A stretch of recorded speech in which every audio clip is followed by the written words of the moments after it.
4-0. We were talking about this beforehand, Richie, about their mentality.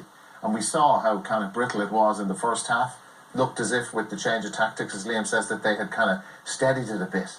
But like, will this guy? Will the PSG owners get rid of this guy? Will he want to resign? Because the negative history for them, the history for Barcelona, all positive for these guys. This will be remembered forever. I think what would probably hurt. I mean, the defeat. They must be devastated. To be in that dressing room now must be unthinkable.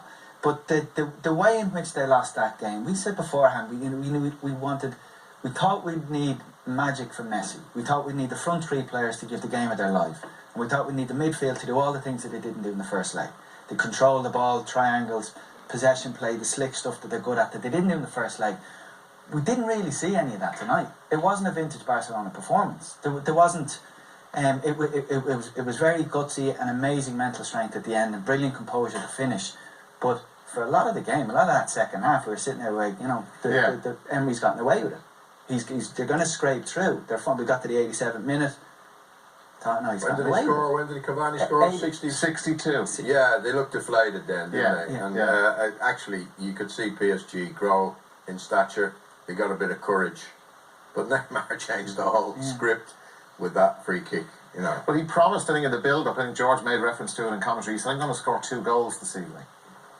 Well, he did. That's right. That's a lot of numbers for Saturday night as well. And the penalty at what was that, 4-1? Yeah, I've lost count. Yeah, 4-1. He scored a penalty. Neymar's penalty made it 5-1. Messi probably didn't want to take it because, you know, he shown the keeper where he went the first time, so it was a clever decision to change the penalty taker. That's what it was, yeah. And Neymar showed enormous courage to go up there and just slot it home. And when the referee put the board, or linesman put the board up with 5 minutes left, it was on. It was on. For all the brilliance they showed tonight, majorly disappointed with a 11 assembled. The net spent, I think, over $500 million since 2011 for Paris. And to go there with a 4-0 lead I thought the early goal is going to settle them down, because sometimes when an early goal goes in and everybody's buzzing, everybody's trying to get another one, sometimes you can look at yourself and say, hang on a minute, we better wake up here, otherwise before we know it, it's 3 or 4-0. So I thought the early goal actually may help them, and defensively they've been pretty solid. But then to score that goal, if they lost 4-0 and go out in penalties or get another one in extra time, I say it's bad. But to score a goal and then concede 3 goals in the last 2 minutes plus added time, it's just unforgivable. And I think they've been shown up tonight. And I think you've got to have a serious look. The owners are, as you mentioned at half-time, very wealthy people. I think you have to look at every single player, manager included, whether you want to carry on with them. Obviously, they laid out a lot of money for these guys, so it's not that easy to get rid of them. But I think every player in the team should be questioned, because simply... Then Rabiot is 21, he's one of the most highly rated players.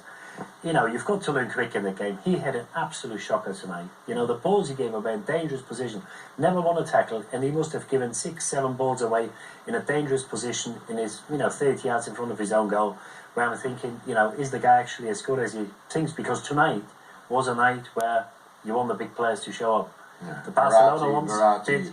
Paris, none of them. I expected him to have the courage to get on the ball and slow things down and take the sting out of the game. But all I can remember him doing was stupid fouls. And when you're making stupid fouls like that, your head's not right, your concentration's not right, your composure's gone. And that epitomised the PSG team. The only player they had for me who worked his socks off was Cavani, and he scored a great goal. And he glimpsed Di Maria when he came on. Yeah. Wow, something else.